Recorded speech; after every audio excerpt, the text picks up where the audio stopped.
Well, let's now bring in the Director of Research and International Cooperation at the Ghana Export Promotion Authority, Maxwell Kusi. We're so grateful, sir, that you joined us. How has AGOA been to Ghana's export margins, looking at the impact so far? Thank you very much for having me. It's good that we have the AGOA, but the impact so far has not been felt due to some homework that we have to do. At the moment, we are looking at the national export strategy that can look at how we can take advantage of the AGOA. Initially, there were issues of trade enabling environment where our exporters can take advantage. Also, we think that for us to maximally benefit from AGOA, there must be a foreign direct investment, which we have promoted since AGOA came into being. There are also fiscal reforms and monetary policy that affect our entrepreneurs and our business people. In addition to that, the U.S. food compliance system, everybody knows that you need to go through a certain rigorous, and we need companies that are, all these are the challenges that affect our companies that they cannot take advantage. In addition to the capacity building that we have to give to our people. Initially, we have trained them to be able to take advantage of that, but some enabling environment, not all that perfect for them to take advantage. That is why we have not fully taken advantage of that. That's quite worrying. But when you say some enabling environment, is this on the part of Ghana, or are you talking of an environment in the U.S.? We want to know where exactly you're talking about. It's part of Ghana. We look at the inflation rate then. It was too high when initially it was launched. It has been extended about this is about a third or fourth time that has been extended. Now that the inflation rate is also going down, these are all reforms that can help an entrepreneur to take advantage of.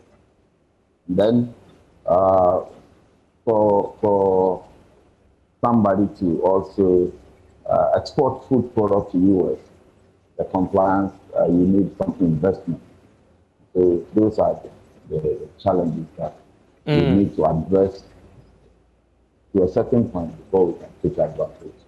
Well, listening to the ambassador, it is obvious that some exporters have suffered at the end of regulation, as you've rightly stated. But in what way has GEPA dealt with this matter? Suffered in what sense? That they could not take advantage of that. No, but not that no. their companies have suffered in terms of... Not exactly. The U.S. ambassador has stated that even though this huge market is available, most Ghanaian products have had to be, rejected in the market because they couldn't meet the various regulations, be it from the FDA or other regulations stipulated within the AGOA Act. How do you respond to this, and how is GEPA dealing with this matter? What she was talking about is that inability to take advantage. What happened was that is duty-free protective. What happened was that people were not qualified in terms of, because let's say I want to export pineapple. You need, customs have to come to your premises. What are the infrastructure there that you can supply me with this product with the requirement? You need to install this, you need to install that before the product can be accepted. People are exporting. If you take yam, for example, they are exporting, but they are not taking advantage of the AGOA. We are still exporting, but we are not taking advantage of the AGOA because there are conditionalities in terms of inspection. Customs must come to you must register with customs. that, yes, I want to take advantage of the AGOA. Once you do that, periodically customers have to ensure that your infrastructure requirements are always maintained and adhered to. If you do that, then you can export. But most of them, they export without going through it. Though it entered, the only thing that he was talking about is that they would have taken it with advantage in the sense that they put in some infrastructure that can help them. If you take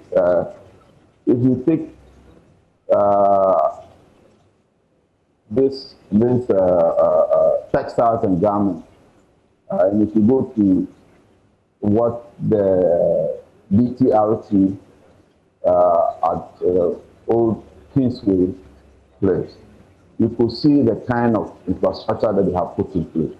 They have put in that infrastructure so that workers' safety and all those things can help them to export. So those companies are benefiting from AGOA.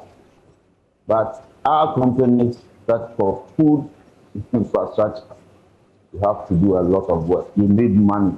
And so those are the things that we need to do. Because for an individual exporter or producer to go to bank and borrow at this level to come and put in this infrastructure, we need to do a lot of work. So where does... I think that these are the challenges that we see. So where does GEPA fall in all of these issues, especially when we do know that even though it's been extended to 2025, the National Export Development Strategy is also being put in force to ensure that Ghana's export margins, are leveraged in a higher perspective. So where does GEPA fall amidst all these challenges? GEPA was actually providing training in terms of what the exporters require.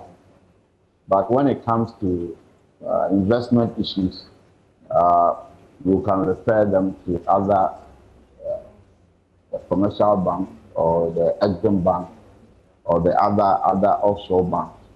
But with the advent of the National Export Development Strategy, what we are doing now is to look for a collaboration with these banks to really understand how the market is and to help them. So all these are being addressed in the National Export Development Strategy that will start very soon, which has been launched and has been achieved. So AGOA, Ghanaian companies are going to take advantage of AGOA with the support of the Ministry of Trade and Industry to look at all the financial institutions to help on it. We are also promoting the foreign direct investment, American who knows best about what your market is, to invest in Ghana, like what we did for the Europeans when Blue Sky and the others came to invest here and now they are exporting there. So those are the measures that we have taken place in the National Export Development Strategy so that we can benefit from the expanded AGOA. All right, we're so grateful that you joined us. Maxwell Kusi, the Director of Research and International Cooperation at the Ghana Export Promotion Authority, GEPA.